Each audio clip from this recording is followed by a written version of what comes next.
Good evening to all the good viewers of this program who are watching this program with us. After a 2 week that we haven't had a program, this is the second week that is. So we are holding our next part of the biography of the life of Musa al-Kazim, the sadistic serial killer. Allow me to share the link on Telegram for all the good viewers who want to watch this program with us. That way I can also go ahead and click on it and join on YouTube with you. So if there's any problems, I can fix it for you. And I should say hello to all the people that will be chatting in the live chat with us as well. All right, allow me to share with you where we left off before. So if you remember, the last time we had a program regarding this person, I talked a little bit more on the English side than I did on the Persian side. So almost not last week, but the week before, when I had my last program regarding this in the Persian language, I had to catch up to where we left off in the English. So right now, the English and the Persian is equal, except for what I just did today before this program, which was the 26th part in Persian. So I changed the name in the English one from 24th to 24th and 25th. So now we are going to cover the 26th part of the life of Musa al-Kazim, the sadistic serial killer. And we are going to see what lies we can uncover in the books that are written by the mullahs, the clergymen of the Shia religion of Islam, that are supposed to be glorifying these imams. Before we continue, I have to also add in here, because for you, the English speakers, those that watch it today, those that watch it tomorrow, those that will watch it a year from now, those who may watch it 10 years from now, those who might find this program, God willing, if YouTube doesn't take it down 100 years from now, when there is no more Dr. Alireza Musa. When Dr. Alireza Mossavat is gone, his bones have all been eaten up by some kind of a tree.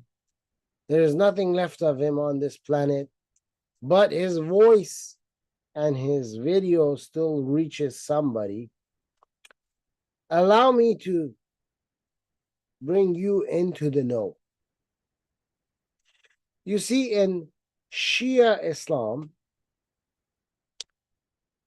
the pillar for Shiaism, especially for the Ithna Ashari, which is the biggest sect of Shia Islam. See, there is Islam. For example, think of this pen as a tree. Okay, this is Islam. But as you know, in every tree, you have a place in that tree where you may have two branches coming out of it. You know, like that. The bigger branch we'll call Sunni. The little branch we'll call Shia. But you know, out of those two big branches, you'll have a whole lot of other little branches. And then those little branches will be the ones that will eventually give you leaves. And if there is fruits will come out from there, and so on and so forth. Well, in Shia Islam, which is one of the main branches, you have a lot of little branches. But one branch out of all those little branches will be much bigger than the rest. I mean, if you combine all the other little branches and put them together, they're smaller than that one main branch in Shia branch, which is the Ithna Ashari. The Ithna Ashari are those who believe in 12. That's what Ithna Ashari means, the 12. They believe in the 12. the 12 imams. You see where 12 comes in? 12 is a copy. You see, everything in Islam is copy. Copy, paste, copy, paste, copy, paste. You know, they copy from everybody. But where did they copy the 12 from? The 12 disciples of Jesus. Jesus had 12 disciples. Allah, the God of these Shia Muslims, has 12 imams. Jesus is elevated to the level of the God of Islam. Why? Because Allah is trying to compete with the God of the universe. So on one side we have Jesus, the true God, and on the other side we have Allah, the fake God. Jesus has his 12 disciples. Allah has his 12 imams. Where the difference comes in, no Christian worships the disciples. Christians believe that the disciples were great men. Christians believe that the disciples helped spread the word of Jesus. The word of Jesus. Christians believe that the disciples got killed in the way of Jesus. No Christian believes that the disciples are the all and be all and everything there is to be. No, that position belongs to God. That's where Shiaism differs. Shias believe that these 12 imams are the all and end all and be all that there is to be. What they do on behalf of this statue of Allah. What they say is the word of Allah. It's like an extension, you know. You have the Quran and its prophet, the human feces, Khatam, Muhammad. And then you have the imams who are adding as they go along to whatever Muhammad brought. Don't think that the Sunnis are any better. No, no, no, no. You see where the Shias have 12 imams after the Prophet? The Sunnis have what they call the Ummah. And if they say, no, we don't, no, we don't, it's in their name. You see, Sunni is a short form of calling the official name. Shia is a short form for calling the official name. There is no such thing in Islam called Sunni, and there is no such thing in Islam called Shia. Shia, the official name, is Shiatul Ali, meaning followers of Ali. They shorten it and they call it Shia. Like someone whose name might be James Carter, and then they call him JC. His real name is not JC, his name is James Carter. Likewise, Sunni, there is no such thing as Sunni. No, we're not talking about Sunni, the TV that Japan makes. No. Sunni is a short form for Ahl Sunnat wa al Jama'at, meaning those that follow the traditions and the community. Ahle, we follow, we are with it, we're with it, we're of them. Who? Sunnat, the traditions, wa and Ahle Jama'at. Al-Sunnah wa al-Jama'at. And Jama'at. Jama'at is what? Community. Meaning, the Sunni Muslim believes that the whole community of Muslims together is equal to the traditions of the Prophet, and the Prophet supposedly is here talking and telling you what Allah wants to tell you, which means the community is equal to Allah, which means you follow the community and Allah hand to hand. That means that according to the fundamentals of what the name represents, if you're a Sunni, not only is Allah your God, but every single person who calls themselves a Muslim Sunni is equal with that God in creating your religion, which makes every single one of them a God. For the Shia, they have 12 Imams.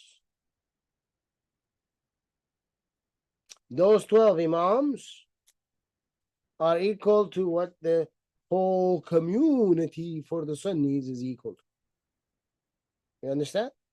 Which means you have the 12 Imams, you have Allah, and you have His Messenger.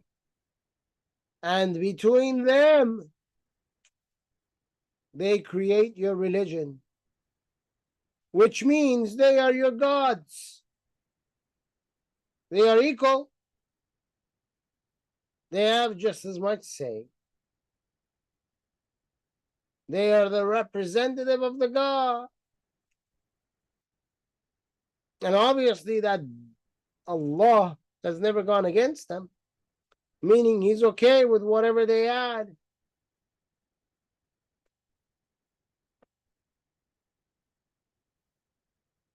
And this is why in the Quran, you find it always saying we.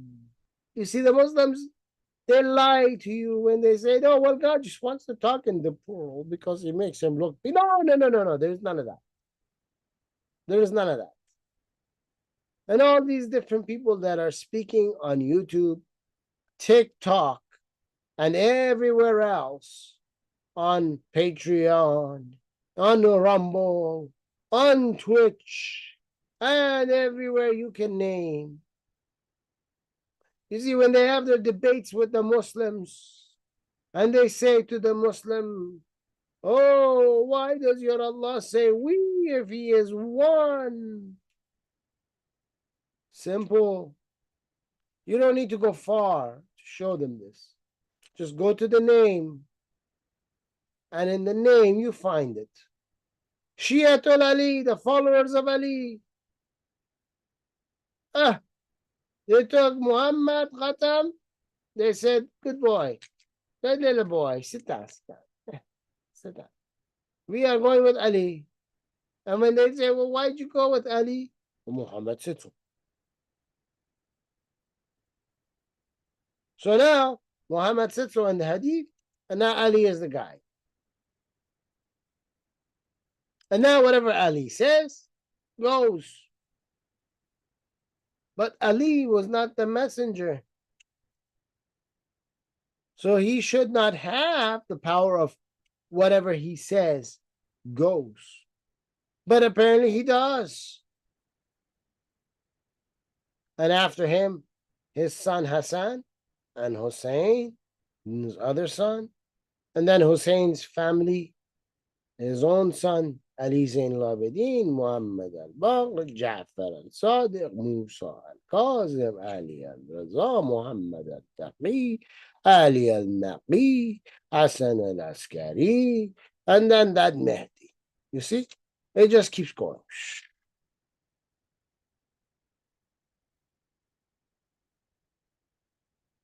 12 Imams, who each of them adds what they want as time goes on to the religion.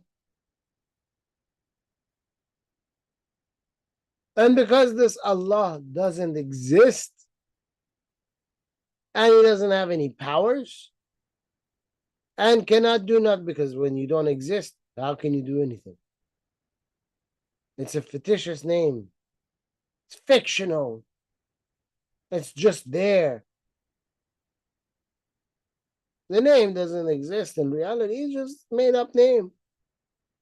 You could call it the coconut god. It's just a name. On the Sunni side, the ummah, the whole of the community is equal to. Meaning the community makes it up as they go along. They make it up. They make up their own rules. I mean, they bring you all the way to America. Think about it. Mr. Muslim gets up in the morning. He goes, and then he gets out of the bed and says, today I'm leaving Pakistan for America. And then he comes to America. You know, he walks over the border. You know, he sneaks in. Sneaking in is the cool thing to do these days, right? I mean, Joe Biden is there. He will protect you when you come in. He gives you cards with money on it, and buses and airplane will take you all over the place. You go from state to state, stay in 5-star hotels. You know, you get the food you want, healthcare you want, everything you want. Uncle Biden is paying, you know. The Democrats are watching, you know. You know the thing. Come on. They sneak in over the board and they come in, and then he goes, hello, mister, I'm here now, and now I'm here, and now that I'm here, you know I'm here. I mean, how many times I should say here? I'll say it one more time. Here. But now that I'm here, I lied. I'm going to say it more than one time because, you know, I'm playing the role of the Mr. Muslim. Mr. Muslim always lies. Mr. Muslim will tell you, you know, that now that I'm here, I need the Sharia law. And you say, you know, you're the American. You say Sharia what? And he tells you the Sharia law. And you're looking at the law and you're like, well, I don't know what this Sharia thing is, but I know law. I know the law. The law is, you know, you have the First Amendment, the Second Amendment. And he goes, no, I want the Sharia law. And you're like, are you trying to say sheriff? No, I want the Sharia law. And then you ask Mr. Muslim, well, what is the Sharia law? What do you want? America is the big Satan. I need the Satan to go away. I need you to follow Allah's rules like me. So other words, you better become a Muslim. And if you're not becoming a Muslim, then my Sharia law says off with your head, and your wife becomes my sex slave, and your children are also parts of my sex slave. You know, that's how it works. And then Mr. Muslim will tell you, I have to dress. I have to dress like I dress in Pakistan. I can't dress like you in America. No, I cannot do that. I need my sandals. First of all, give me some sandals. Then give me some, go get the pants, the white pants that MC Hammer wears in his song, Can't Touch This. Come on, bring me those pants. It looks like pajamas, yes, but bring it for me. Bring me a top that looks like a pajama too, but the long one, like, you know, all the way down to my knees. You know, I have to cover the top of the pants, you know. So give me that one too. And I will walk around like as if this is Pakistan. And since I'm able to make the rules for the religion, I make the rule that in order to be a Muslim, you have to dress like with your pajamas all day with a sandal, because You know, I never saw the Prophet of Islam because, you know, I'm a Pakistani from Pakistan, from like, you know, I just came out of Karachi. And, you know, and now that I came out of the Karachi, you know, 1,400 years ago, there was the guy, he was running around in Arabia in an Arab dress. But, you know, I'm from Karachi, so I'm going to dress up in a pajamas instead. I don't really like the long Arab dress because, you know, that's the Arabs. I'm the Pakistani. And then you'll get the other Mr. Muslim. He'll come over here. He'll say he's from Bangladesh, you know, Bangladesh. And you will tell him, what the hell is the Bangladesh? And he will tell you, well, Bangladesh used to be West Pakistan. And then you tell him, what the hell is the West Pakistan? And then he will tell you, well, the British, they formed all this because before that, India wasn't even a country yet. You know, it had different provinces, and the provinces were not even provinces, they were states. And he doesn't even understand what's the difference between a province and a state. And he will tell you that the state that he was living in was in a war with another state over there. And this war was going on for like 15,000 years. And when the British came, they put an end to all that crap. But no, they won't tell you that part. They'll just tell you how the British overruled them and turned them into their slaves and all this stuff. And, you know, because, you know, calling yourself a slave these days is pretty cool. You know, you can get the reparations. You know, there's reparations. So this has nothing to do with the black people. It just has to do with the political part of it. And so the political part of becoming a slave today and then asking for reparations is a good thing, apparently. You know, you can become very rich. You can make your pockets very, very rich. So, of course, this guy from Bangladesh will take advantage of this. And he will tell you that, yes, you're the white man. You are the kids of England. After all, you are America. And so now that you are the kids of England, as they've been told, your parents, the English, they finally put a country for them together, and they couldn't be part of that country because they were crazy. I mean, they don't mean your parents, the white people. No. They're talking about their own parents. Hence, East and West Pakistan went to war against each other. And of course, they couldn't really hit each other because in between East and West Pakistan, there's a little country called India. You can go and check out for yourself how little this India, I mean, it's really small. It's the size of a dot. But nevertheless, I mean, Pakistan and Pakistan, they're on the other sides, like the ears on the head, you know? Like this is East Pakistan, West Pakistan, and this is India, right? A very little spot. And these two couldn't fight each other, so they separated. Very easy. And then one became a Bangladesh. And then Mr. Bangladesh Muslim will tell you, forget about those Pakistani Muslims with their pajamas. I don't wear the pajamas. No, I don't wear pajamas. I don't wear pajamas. Give me a piece of linen, and I'm going to wrap it around myself from the waist down, like a skirt, but all the way down to my ankle. I also, I don't really like slippers that much. I like to be barefoot, huh? Because that's what I do over there. But like your country, I mean, it's not like dirt like over there. So I'll take slippers. And he makes up his own rule. So now if he converts you into a Muslim like him, a Bangladeshi Muslim, now he wants you to wear a skirt too. And then you get the guy who comes here from Syria, you know, Syria, war-stricken Syria. You know, he comes here and he pretends like he's the Arab.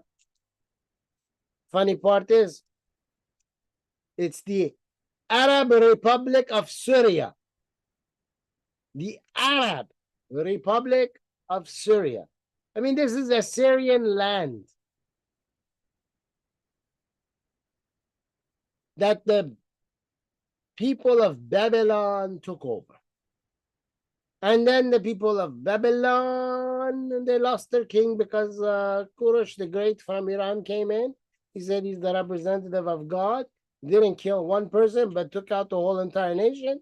He rebuilt the nation for the people. He told the people everyone's equal. People lived under that for like 200 years. and then the Macedonian Alexander the Great came in and destroyed everything and burned everything down. And then it got rebuilt. The Iranians had it, then the Byzantines had it, then the Iranians had it, then the Byzantines had it. The Iranians had it, and then the Byzantines had it, and then the Arabs came in and killed everybody. Genocide. Now that they committed genocide on the Assyrians, and there is a handful of Assyrians left here, there, and everywhere else, like Rob Christian, the great man that he is, like Sam Shamoun, the good guy that he is. Huh? There are some more Assyrians around too, but I'm just giving you some famous names that you might know. Now all of a sudden the Arabs call themselves the Arab Republic of Syria. So now this Arab comes over here to the United States to see you, and he's Mr. Arab from Saudi Arabia. And I mean, this one's from Syria. Syria will tell you, yeah, you know, we don't really like the Arabs from the Saudi Arabia, and we don't really don't listen to those Bangladeshis and the Pakistan. They don't know what they're talking about. They don't even speak Arabic. They don't know nothing, man. Don't dress like them. You need to wear a dress like mine, you know, from hair, from neck, all the way down, you know, one big dress. And yes, you still wear the sandals, you know, you wear the sandals. I mean, it's hot over there. You can't wear shoes over there. Same in Canada, same everywhere. Forget about that. You got like this much snow that you got to walk through and you need boots. No, the guy wants a sandal with his socks, which is really funny looking. You know, you wear the socks and then you put your foot that's in a sock inside of a sandal. And you're thinking to yourself, you're scratching your head like, what is that? What is this guy doing? What is this? But they make up their own rules, you see. Each one of them is going to come to you. Each one of them says, well, my community does it this way. You know, one will tell you, you got to put your hand in front of your chest when you pray. The other one says, no, bring it down in front of your esophagus. The other one goes in front of your belly button. Then the Shia will say straight down. You see, they make up the rule as they go. Whoever's got the bigger muscle can make up the rule as they feel like. And the Allah God that they talk about can't do nothing. It's man on ground that makes the decision and throws the blame to Allah. You see? So either way you go, the Muslim is worshiping other people. That's why they have to use the word we when Allah talks about himself. Because it's him, and depending on which side you're on, so many others. It's not just one person. It's many. But here, today we're talking about the Ahlul Bayt Imams. We're talking about the 12 Imams. And right now we are on Imam number 7. What we've learned so far, Ali, the first Imam, was the one that was going around killing, creating wars. Out of those wars, he would make sure that his own soldiers die, leaving their women and children behind. He would make sure that the cities that are attacked, the men are killed, so that the women and children are left behind. So that he can have a first pick of them. You see, at that time, there was no social services. In most of those countries till today, there's still no social services. It's not like you're going to go to the government and say, Mr. Government, I don't have a job. I would like social assistance every month. If you can just kindly send me a check so I can stay at home and I don't have to go to work and well, I just live off of what you pay me every month. Oh, no, there's not. You know what happened to a woman and her children when her husband went to war and wielded a sword and somebody cut off his head? That woman now, if they're lucky, the man had left behind the house that they're staying in. But what are they going to do for food? There's no money. She has no job. It's not like she can just get up the next day and say, well, my husband's dead now, but I can get up and go to work and I'll work as a secretary or a nurse or a teacher or a doctor. No.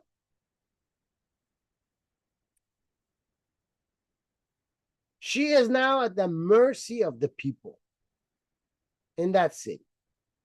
So what does Ali do, the cousin of the Prophet, the son-in-law of the Prophet, the one and only Imam? What does he do? He goes to their homes at night, knocks on the door. Who is it? It's me. I have come over. Open the door. Here's some bread. You can't have it yet. First, we need a contract. You have to be my sex slave. Indefinite. As long as you want the bread, I need service. Same with the kids. That was Ali, the man who would rape the poor, literally, in their own beds.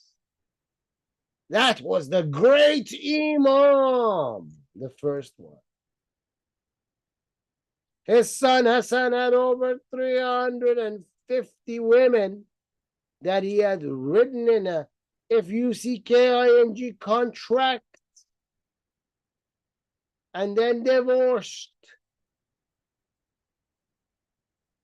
Deflowered the women and left them like garbage on the side of the road.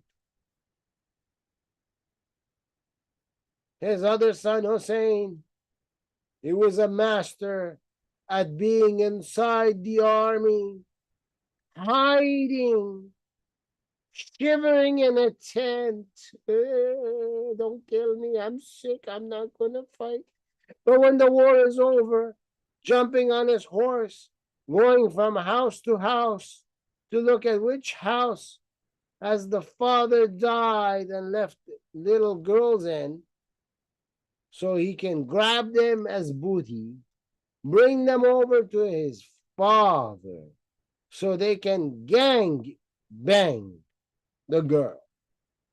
If you don't know what gang bang is, just do a Google search. You'll find out what it means. Tag team. In the bed.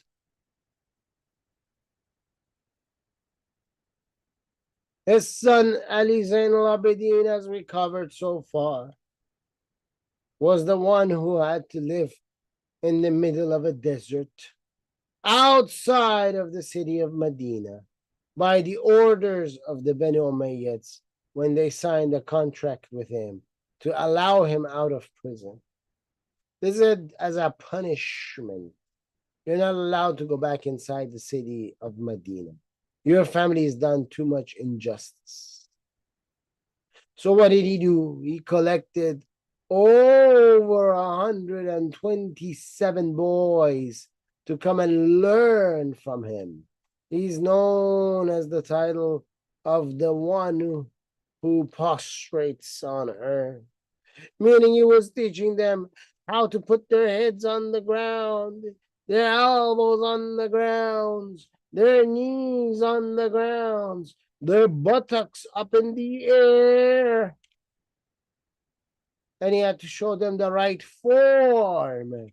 And you know what else happens when you are touching all these little boys and making sure they're in the right degree, you know, the arch is perfect. You know what else happens with that?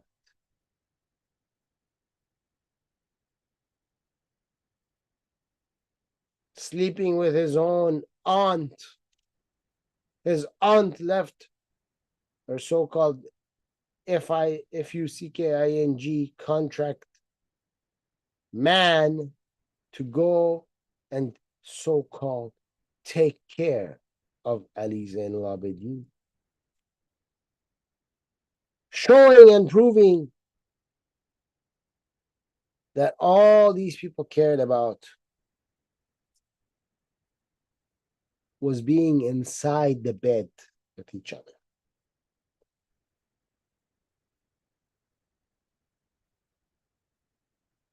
Muhammad al-Baqir continued it. He continued the child molesting. Ja'far al-Sadiq was competing with his own mother, stripping in the town, naked, running around naked, telling all kind of nasty stories. Pedophile running rampant. And then that brought us to Musa.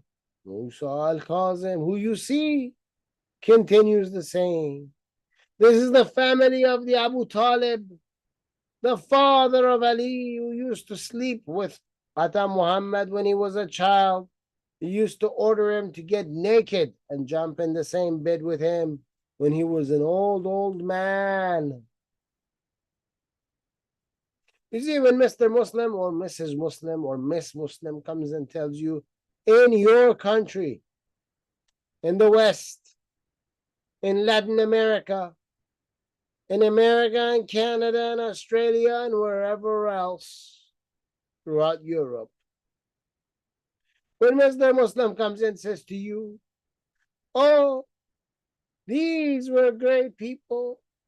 Don't blame Muhammad for sleeping with Aisha, who was 9 years old, and he was like 54, 56. Don't blame him for that.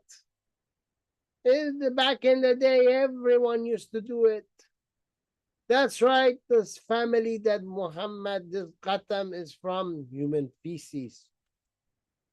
The tribe that he's from, the Hashim tribe, the Kalabiya tribe, they all were pedophiles. This was the tradition of that family. Pedophilia ran rampant through them. That's right, they were. But it was just this family. And they promoted it to others through Qatam. Qatam's friends were the same as him. Abu Bakr, the father of Aisha. Omar and Uthman. All were pedophiles.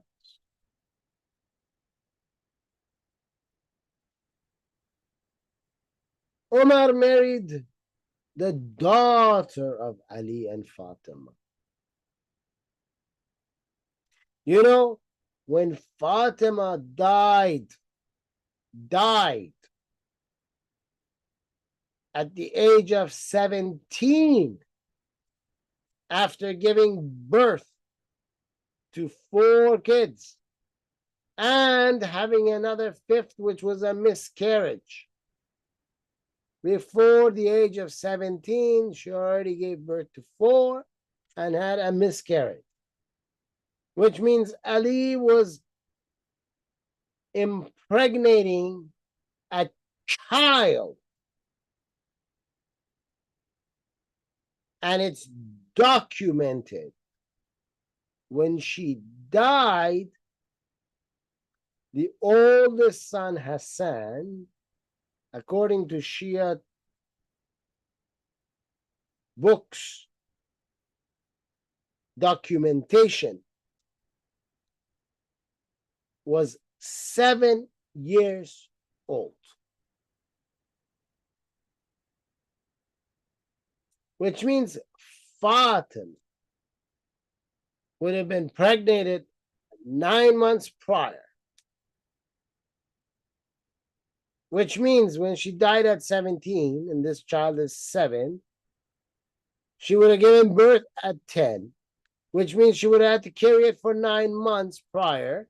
So she would have been 9 years old when she was pregnated. The age of 9. The second child, Hussein, according to Shia terminology, is only 6 months difference. So he would have been 6.5. The next one would have been Zainab. Zainab would have been a few years younger, which would put her at about 4 years of age. And then there was Kulthum, the youngest, which would mean there is at least a year difference, which would mean she would be 3 years old. 3 years old. And Omar married Kulthum right after, I should say, right before the death of Fatima, which would mean Kulthum would have to be 2 years old when she got married.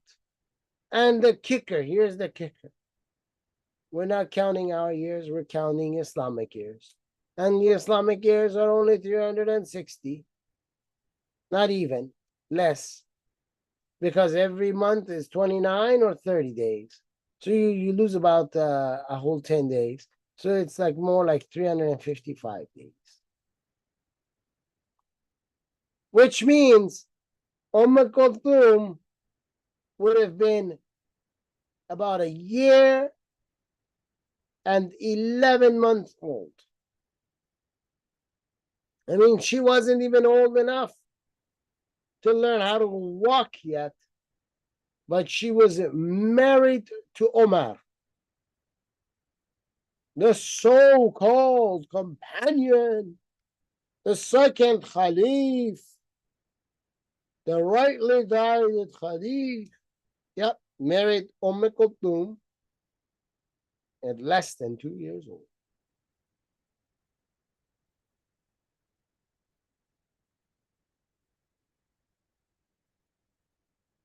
But the Mr. Muslim is not going to tell you that part. Mr. Muslim doesn't want to tell you that. I mean, that part looks really bad. You know, talk about something like that, it looks really bad.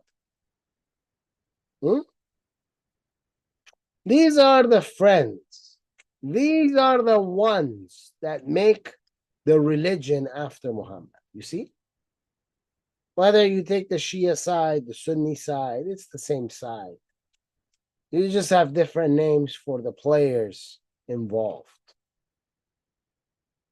You just have a different group of people who have power over another group of people, and they made those that they have power over their subjects, and they make up the rules as they feel like it, and they make it up as they go along.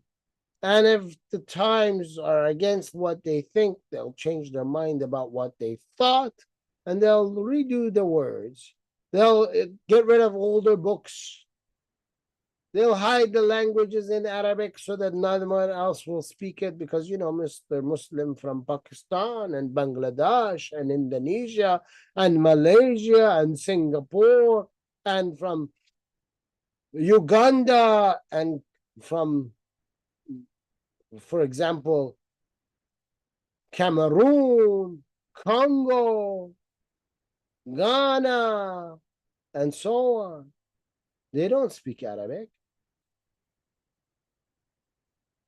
Huh? Ultimate Fart doesn't speak Arabic. Everybody knows who Ultimate Fart is. If you don't know who Ultimate Fart is and you're wondering what the heck is Ultimate Fart, there is a guy, okay? There is a guy. He's from Ghana. He lives in Ghana. And if you're wondering what Ghana is now, Ghana is a country inside of the continent called Africa. I know for some people that's a shocker because some people don't know what Africa is now. Then you have to explain that Africa is not a country, it's a continent. It's on this earth. Believe me, it is. You can check it out on the world map later on. Ghana is a country in this continent. Now, Ultimate Fart happens to be living in Ghana, but Ultimate Fart loves to stalk every single polemicist who comes and talks and exposes Islam and has a debate type program on YouTube. Ultimate Fart will be there to contact that person and tell them, run. And then he will use the words BITCA, and then he'll say the words mother effer, and then the person that's holding the program will have to hang the phone up on him, and then he will call back again and again and again and again, and he'll repeat the same thing over and over. And if you did get him to stop saying those words, and you were to hold a program with him and try to debate him, he will denounce the hadith, all the tradition is gone. And then when you try to explain something to him from the Quran and say to him, well, where does the Quran talk about this thing? He'll pull the hadith back in and he'll use the hadith to explain the Quran. And then when you explain to him, well, you just use the hadith, he will throw it right back out and he'll say, no, he didn't, which shows that he doesn't understand what is a hadith and what is not a hadith and how hadith work and how the Quran works. And he'll continue calling you the same thing. I mean, that guy doesn't speak Arabic. He doesn't even know how to pronounce the words. But he will come and tell you about how great it is to be a Muslim when he doesn't understand anything about Islam. But in his country, there's tons like him. And they just make up the words as they go along. They make up the rules as they go along.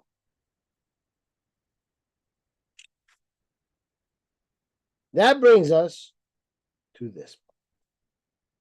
You see, last time when we left over, there was 20,000 dinar that was taken and it was given to Musa al-Kazim through his family members and this and that. And Harun al-Rashid was asking Yahya, the companion of Musa, and Ja'far and the rest, what is going on? Why did you give this money to Musa? He's in prison right now. Why are you giving money to a guy who's in prison? And they're asking him questions, and he was a spy for both sides, That's how he kept himself from being killed or thrown in prison.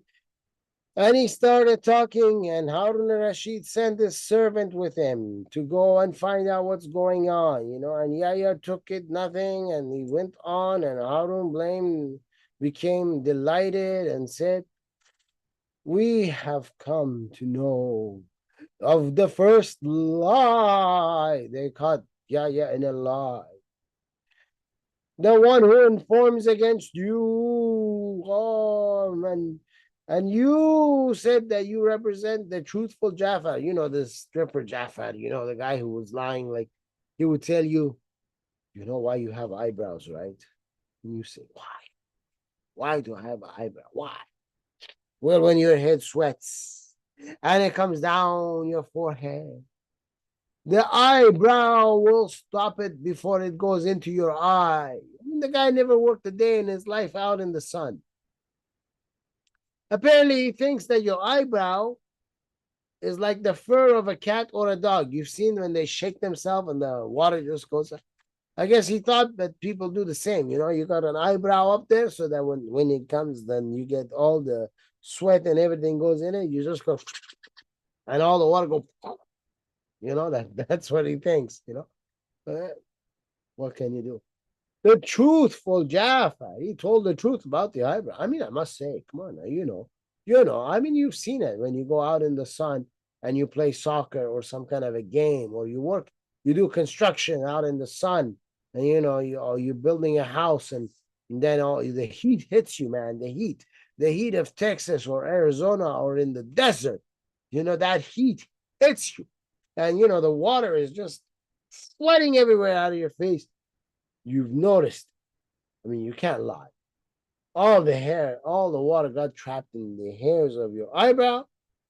And then you went, and he went like Niagara Falls, just. I mean, you've seen it happen. You never got any sweat in your eyes, did you? And then how can you call him not being truthful? Jafar told you the truth. Water never gets in your eye. Now, even when you take a shower, your eyebrow catches everything, It's like big mittens. They're out there, it expands. And all the water that's coming down when you're taking a shower, you're washing your head, and your eyebrow just goes over in front of your face and says, no water in the eyes,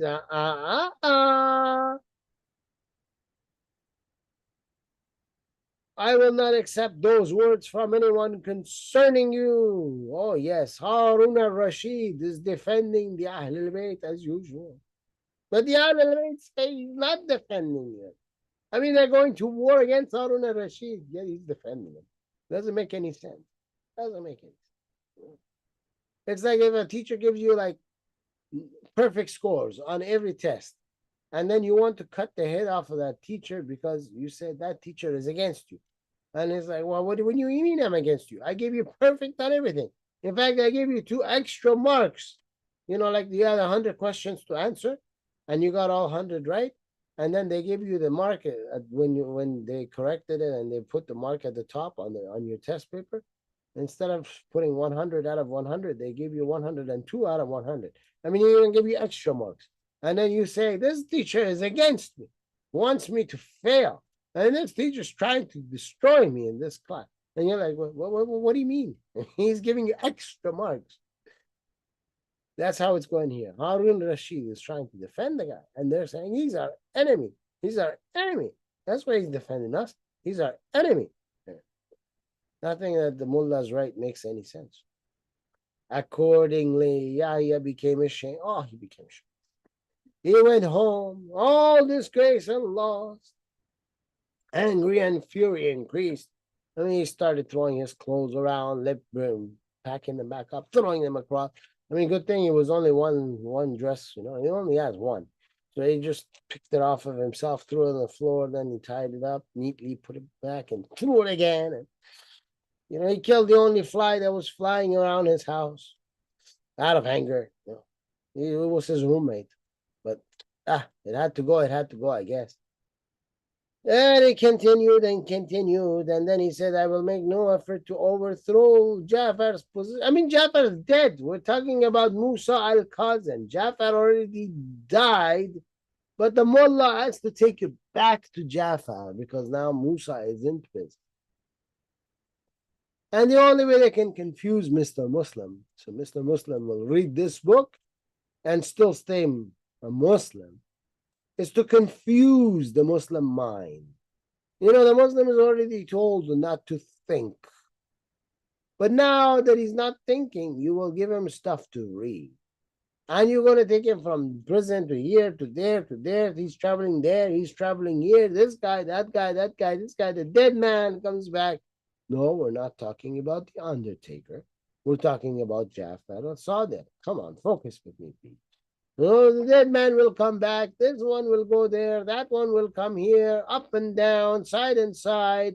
I mean, you feel like you're in a broken compass, and you're all over the place with what they write. He decided to inform Harun against Musa. I mean, we already know he's a spy from both sides. He'll inform him about this. He'll inform that guy about that. He said to Yahya bin Abi Maryam, you see, here's the problem. This Abi is supposed to be Abu, and then he'll Maryam, and then he's supposed to be the Yahya, son of Abu Maryam. And then Maryam is a feminine name. It belongs to a woman, not a man. When they have this Abi in front, means father of Maryam. For the Arabs, of that time until today. In Islam, women is not a human being, so women wouldn't even be counted because you're not the father of it. I mean, this is like your animal. That's Islam. In Islam, women are not human. They are an animal that is in the form of human for you to be able to do what you want to do in bed with without being shocked or scared that you're laying with an animal. Hence, when the girls grow up, their ID is in the identification of their fathers. And when they get married, the new guy who's signing a FUCKING with her pays a dowry and has purchased her for the specific duties of FUCKING. Just like you go to the car dealership and you get yourself a Mercedes Benz, Mr. Muslim goes to the parents' house and grabs the girl. This is how it works. That's why the families have to be in agreement. That, okay, you agree with my family that my son will come to your house and will grab your girl and they will give you some money for the girl because now we have the girl. It looks like you want to buy a sheep or a goat or a chicken. I mean, you give some money and you buy whatever you wanted. Huh? You understand? So women in Islam are not human beings. It's an object you buy. It belongs to you. That's why you can have as many as you want. You can have up to 4 permanent contracts for FUCKING. On top of that, you can have as many temporary ones. And both sides have it. And then, you know, I mean, the Sunni will call it like a friendship marriage. What the heck is a friendship marriage? Do you have like an enemy marriage? Do you have one that's called friendship? No, we are friends, but we can do ding dong. You know, yeah, that's what it's for. We just changed the name from temporary. I mean, you know, nothing. You know, no responsibility. Just, you know, put it in when you want, like friends with benefit. Just, you know, service each other when you need it. You know, but service each other here just means like you service the man because you can't service a woman. She's not a human being. Come on. Don't get over it. I mean, it's not like over here with feminism and no. This is Islam we're talking. So when you see they have the name Maryam, means this person doesn't have boys. But when you see this B in front of it, means the name in front of the B, which is Yahya, must be the son of whoever this is. And the Abi here means father of Maryam. So Yahya is the son of whoever is father of Maryam, which means if he already has a son, he should be calling himself the father of Yahya, not father of Maryam. But anyway, it's Mullah's writing, so what can you do? And then we continue.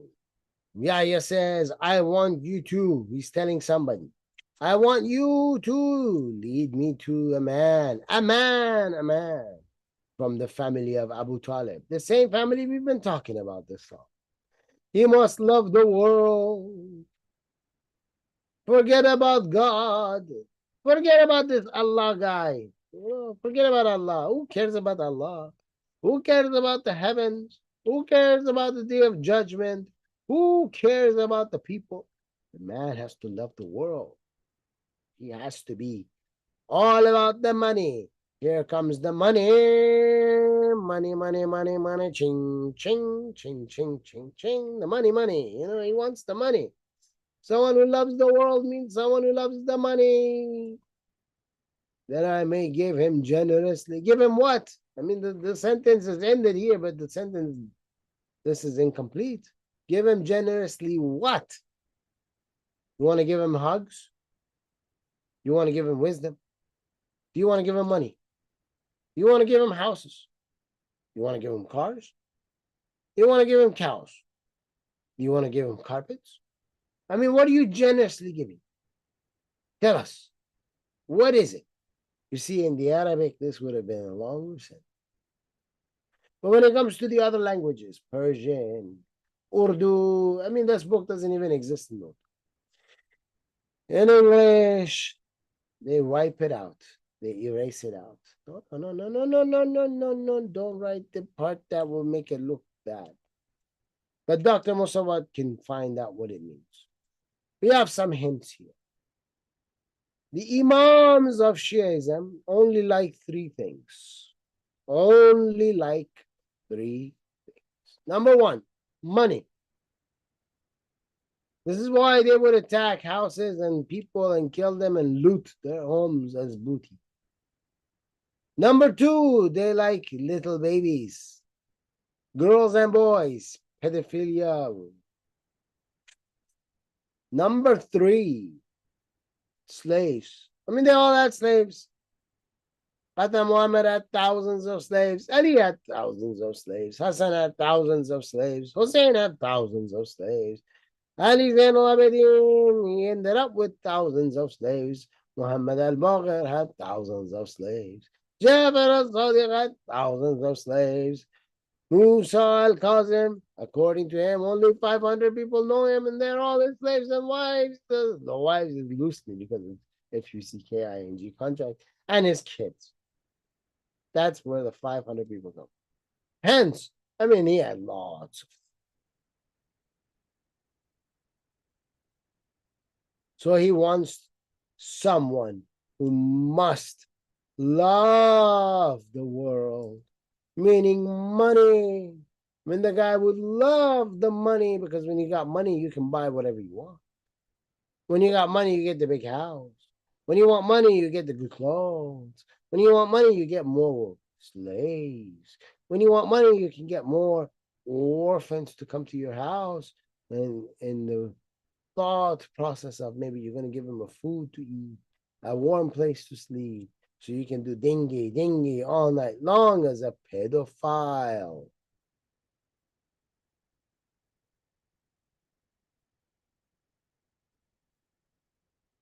So he wants to give him generously.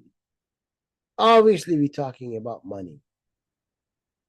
Yes, that is Ali bin Ismail bin Ja'far, the grandson of Ja'far.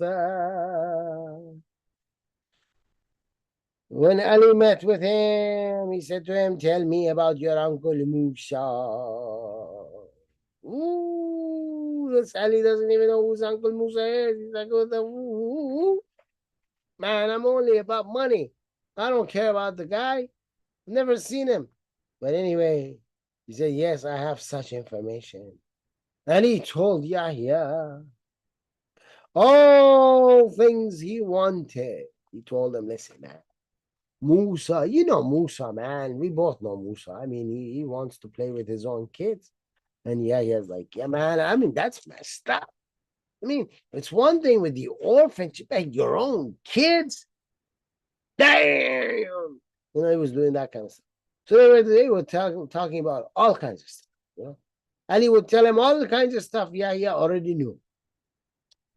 So Yahya asked him to go with him to Baghdad. I mean, all of them want to go to Baghdad. Everybody's going to Baghdad. Where is Baghdad? Baghdad is the city that Kurosh the Great, you call him Cyrus the Great from the Bible, the right hand of God, the representative of God, the small Messiah of God, in reference to the big Messiah of God, which is the Son of God, Jesus Christ. Kurosh took out the Babylonians, built the city of Baghdad, meaning God-given. And until today, all you hear out of these mullahs' mouth, all they're going and coming, going and coming, going and coming. going and going and where? Baghdad. I mean, that Allah couldn't create another city like Baghdad for these people to keep going to, so they don't have to go to the city that the God of the world, Yahweh, created through Kurosh the Great, the Achaemenid Empire of Iran.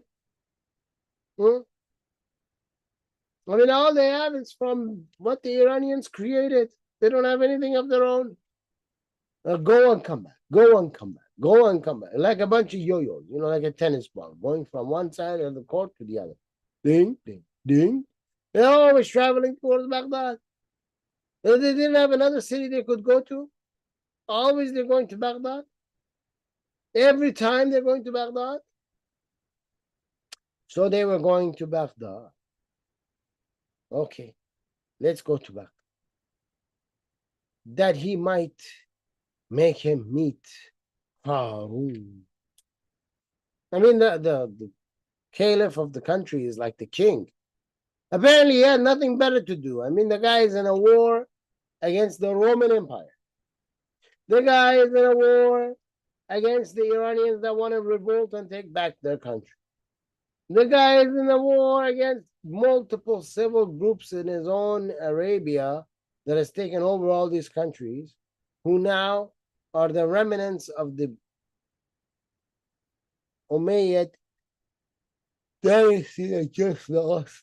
The people of different cities that want to proclaim kingdom for themselves. Musa al-Kazim and his children who were trying to fight him.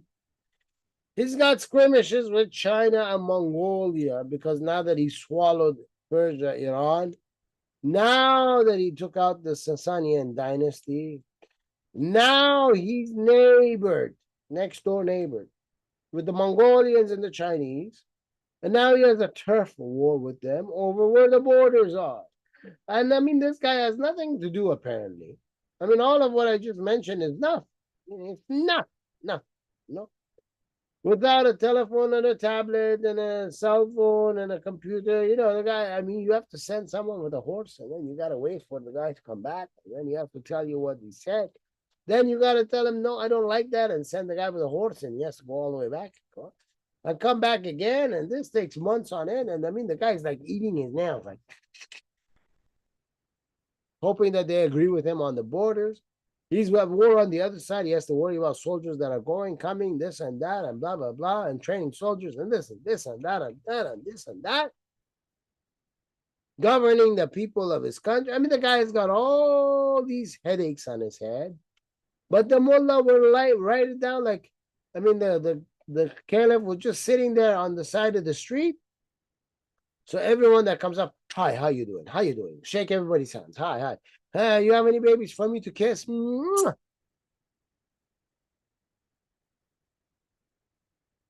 He responded to him. When Musa heard that, I mean, Musa's in a prison. The prison is underground, dark. It's got metal bars so he can't get out. But apparently this has turned into a cartoon at this point, because Musa is dragging his prison with him from city to city, following these people like a tail of a cat and a cat itself, Wherever they go, Musa is there with his prison, and he's on the other side of the bar, and he's looking at them. So anyway, in this cartoon that this guy wrote, and Musa is doing this, let's see what happens. So Musa heard that and asked, what would you go? What you doing? He said, Ali would go with Yahya. He sent him to ask him. Oh, he's going to ask him questions. Musa is asking. Ladies and gentlemen, Musa is asking. I heard that you want to travel. I mean, before we continue, they inherit, these imams, they inherit that what was in the brain of the people that died before them, meaning the prophets from Adam all the way up. They inherited it. On top of that, if they need to know something, Allah just automatically puts it in their head. I mean, he couldn't even do that with Muhammad. He had to send an angel named Jibreel. But for these imams, the times have improved, man. I mean, we've moved up a few generations. So now we don't need Jibreel no more. I mean, Allah is in, technology is improving, you know.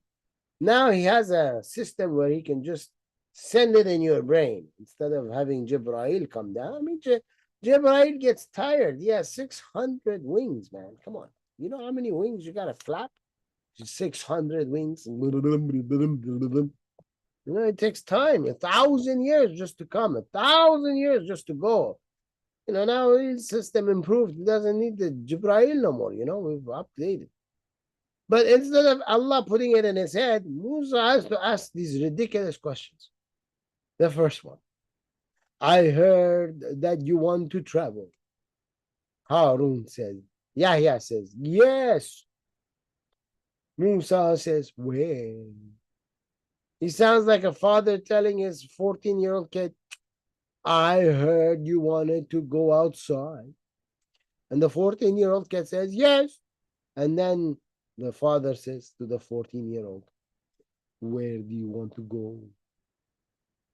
It's nighttime. Where do you want to go? Yeah, same thing. And then the 14-year-old child, said, I want to go to Baghdad. Baghdad. I hear Baghdad is very beautiful. Baghdad, you know, it was created like 6,000 years before all this crap that we're talking about now. Baghdad, I want the Baghdad, Baghdad. And now the father, you know, Musa al-Kazim is telling his companion, Yahya, what do you want to do there? And Yahya says, I am in debt. I'm poor. I mean, I need help. I want to collect the money. I mean, here's my little bowl. I mean, I got a bowl. I'm going to go from here to there, all the village in between. I'm going to, everywhere I reach, I'm going to say, I'm the poor companion of a Musa and the family of the prophet. And I need your help. And you can donations. Any, come on, donations. Come on. You. Come on. In other words, he was being tested by Musa al-Kazim to show if he can put on a song and dance and an act, have some crocodile tears to make it look believable for a bunch of villagers to say, you know what, let me put out my money. Here's my money. Take it. It's going to help the family of the prophet. I mean, Allah cannot help them. Clearly, he cannot. But the people have to give their money so they can feed off of it and molest their own children. So here Musa is happy that Yahya can now confidently go and steal people's money, make a fool out of it. I will pay your debts and undertake your affairs, Musa said. But Musa doesn't have money. Remember, Harun al-Rashid said, we'll pay your debts for you in the city of Medina. We're going to pay all the debts that you have with anybody else if they come forward. So Musa has no money. How is he going to pay the guy's debts? You catch him in the act. You catch them red-handed and you don't let the mullah go. This is how we do it. Like the song, this is how we do it. You know this. So he responded, any summer, and his mean desires. Why? Because Ali was not paying any attention. And when Ali was not paying attention to what they were talking about, Musa and Yahya, about money. Ali was not paying attention. And he's from the family of Abu Talib. He's from the family of this Musa. What happened? Satan appeared and whispered evil to him. Him who? Ali. He went in his ear and went.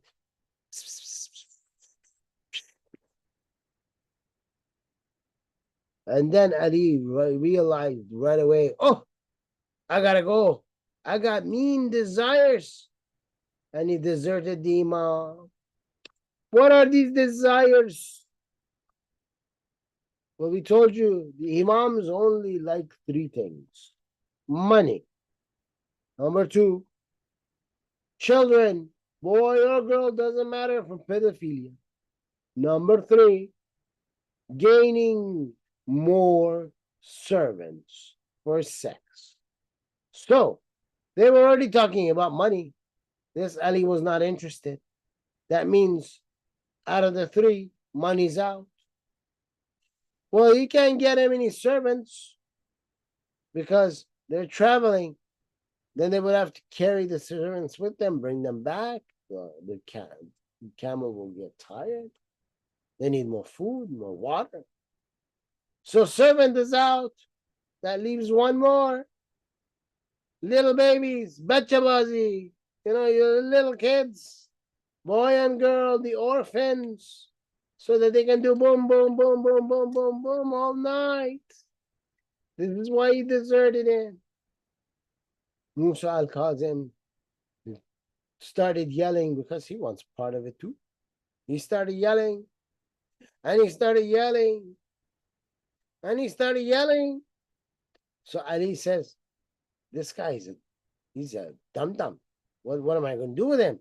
So he yells and says to Musa, do not make my children orphans.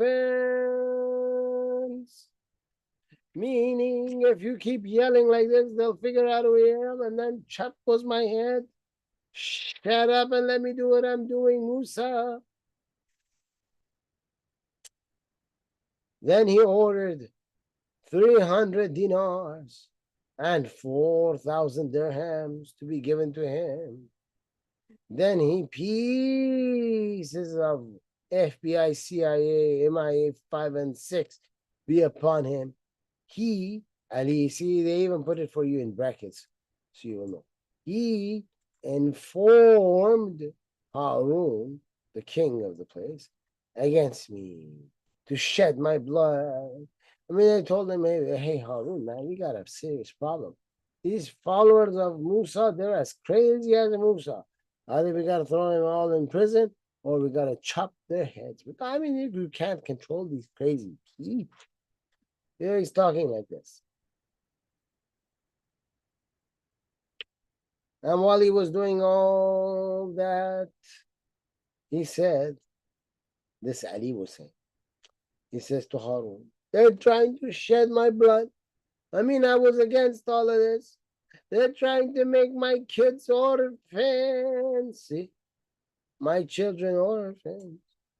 To make my children orphans. Or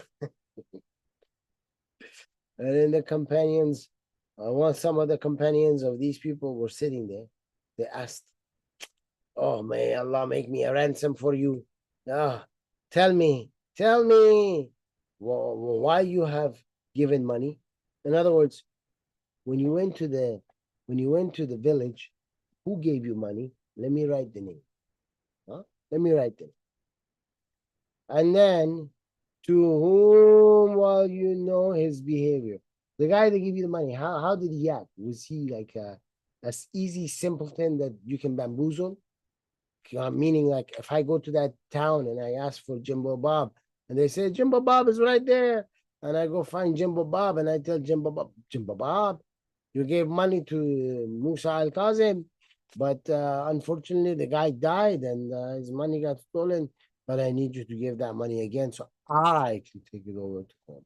And then Jimbo Bob will be like foolish enough to fall for you, which would be his second time falling for it. That's what they want to do. That's what they were talking about here. And Musa says to him, yes, my father related to me on the authority of his fathers. I mean, remember I told you what you want to know gets inherited from the dead to the live one. They don't go to school.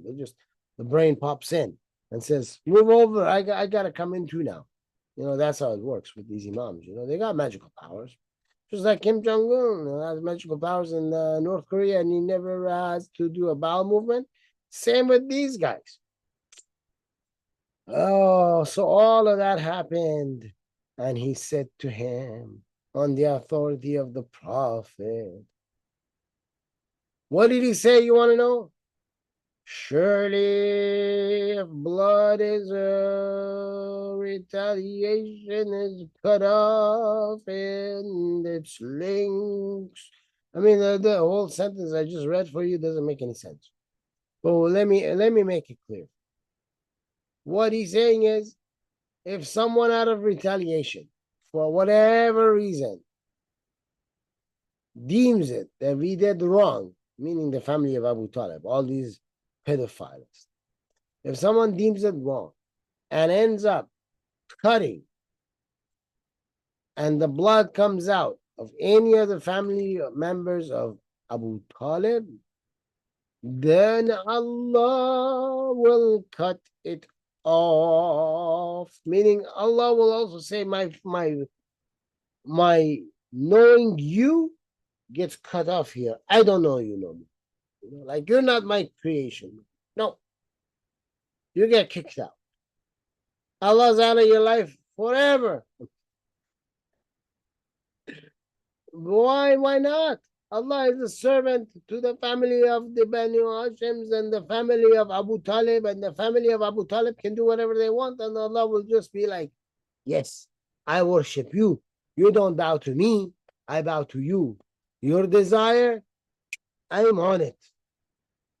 You're angry, I'm angry. Ali went out and covered the desert. You might be asking, why is he covering the desert? What is he doing in the... He got hungry, ladies and gentlemen.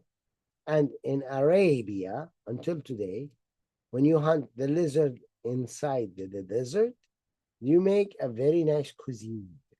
I cannot make it for you. I'm not an Arab. But if you go to Saudi Arabia, they can make it for you. Fresh. They'll go to the desert with you. They'll hunt the lizard. They'll bring it. They'll cook it. He arrived to Baghdad. He went to see Harun al-Rashid. Harun greeted him, told him, man, thank you for coming. Let's put you on a pedestal. And then he said to him, I did not think that there were two caliphs on earth until I saw people greeting Musa, calling him a khalif.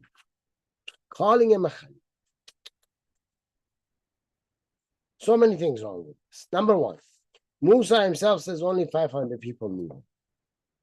Well, if only 500 people knew Musa, then how could people in all these cities call him a Khalif? Nobody knows him.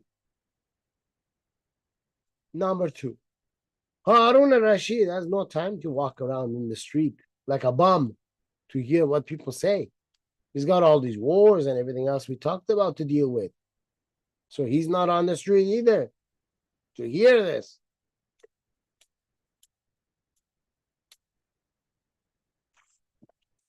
These are all lies that are written by a bunch of mullahs just to protect the identity of Musa al-Kazim, who's a liar. It was said that Ali said to Harun, money is carried to him, Musa, from the east and the west. He has treasury and has brought a country estate for 30,000 dinars and called it al-Bisariya.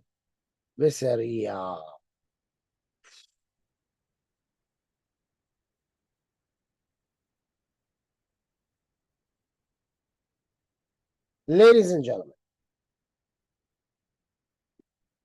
we will conclude our program here because this is how far we got with the Persians. And now we want to keep it at the same level so we don't have to adjust the names no more. So I'll stop right here. We won't go any further. If you like our program, if you find that our program is beneficial for you, that you're learning something that nobody else speaks, kindly use your finger and click on that subscribe button. Increase our followers, because by doing that, you help the algorithm bots in YouTube to promote our channel to more ears so more people can hear it. By doing that, you're freeing Muslims in those Muslim countries as well, because our program, when it gets promoted with the higher number of subscribers, both the English and the Persian language will be promoted, which means you may not understand Persian, but you're having a part in promoting this to more Persian speaking people so that they can hear it, so that they can wake up. You are promoting this to more people who speak English, who can understand and wake up and stop their countries from turning into Sharia Islamic countries. The Muslims that have come here who don't want to change their religion and are steadfast in their religion, they're here with a purpose. And that purpose is to take over from inside. And if you give them that room where their population can slowly rise, there will come a day eventually where their population will be enough to take your cities one by one by one. So what we do is very important. This is what people need to hear so they can wake up. They need to hear it. Some people need to hear it multiple times. So please send our program to people you know. Ask them to also subscribe to our program. Afterwards, when the program is over, don't forget to like our programs. Don't forget to write a comment under our programs. And until our next program, I leave all of you in the hands of Jesus.